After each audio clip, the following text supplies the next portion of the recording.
கவிஞர் புவியரசு அவர்கள் கூட ஒரு எச்சரிக்கை குடுக்கிறார். இந்த புத்தகத்த நீங்க வந்துட்டு படிக்க முடியாம விட்டுடாதீங்க.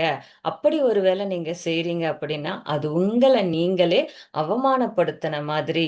என்னடா இது ஒரு புத்தகத்துக்கு இவ்ளோ பில்டப்பா அப்படின்னா, உண்மையிலே அதுக்குள்ள அவ்வளவு ஞானம் இருக்கும் மாஸ்டர்ஸ். ஸோ இந்த புத்தகத்த நீங்க படிச்சு முடிக்காம விட்டுட்டீங்கன்னா, அது உங்களுக்கு நீங்களே குடுத்துக்கொண்ட அவமானம் அப்படின்னு சொல்லிட்டு சொல்றாரு கவிஞர் புவியரசு அவர்கள். இவ்வளவு எச்சரிக்கைகளோட ஆரம்பிக்கிற இந்த புத்தகம் வந்துட்டு மிகப்பெரிய ஞான தேடல் உள்ளவங்க எல்லாருக்குமே, அதாவது ஞானத்தை பத்தி தெரிஞ்சுக்கணும் அப்படின்னு அந்த தேடல் உள்ளவர்கள் எல்லாருக்குமே இதுதான் கடைசி புத்தகமா இருக்கும்.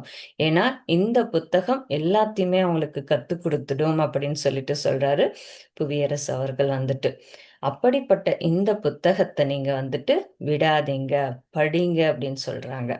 இது உங்களுடைய திரும்ப திரும்ப, அதாவது ஒரு முறை கிடையாது, திரும்ப திரும்ப படிங்க அப்படின்னு சொல்றாரு. இந்த புத்தகத்தை வந்துட்டு நிறைய ரெக்கமெண்ட் பண்ணது யாரு அப்படின்னா ஓஷோ அவர்கள். அவர் இந்த புத்தகத்தை பத்தி நிறைய பேசியிருக்காரு. மிக உயர்ந்த நூல் அப்படின்னு சொல்லிட்டு சொல்லியிருக்காரு.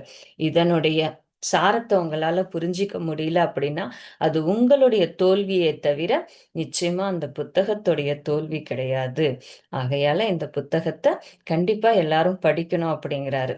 அழகா ஓஷோ அவர்கள் சொல்றாங்க, if this rascal would not have write on this book, I would have write on this அப்படிங்கிறார். அதாவது இந்த புத்தகத்தை ஒருவேளை அவர் எழுதாம இருந்திருந்தா நான் அந்த புத்தகத்தை எழுதியிருப்பேன் அப்படிங்கிறார். அவ்வளவு இம்பார்ட்டண்டா இந்த புத்தகத்தை ஓஷோ அவர்கள் திரும்ப திரும்ப சொல்லியிருக்காங்க.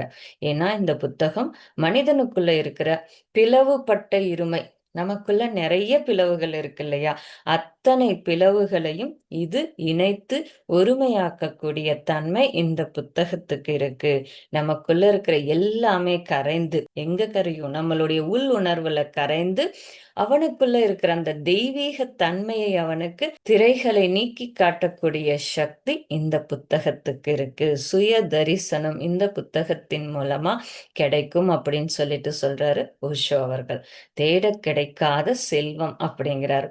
இந்த புத்தகத்தை பத்தி ஆஹ் ஏன் இவ்வளவு தூரம் நான் சொல்றேன் அப்படின்னா மாஸ்டர்ஸ், அதனுடைய ஆழத்தை நாம தெரிஞ்சுக்கணும். இந்த புக்கு நம்ம கைக்கு கிடைக்குதுன்னாலே அதுக்குள்ள எவ்வளவு விஷயங்கள் இருக்கு அப்படிங்கிறது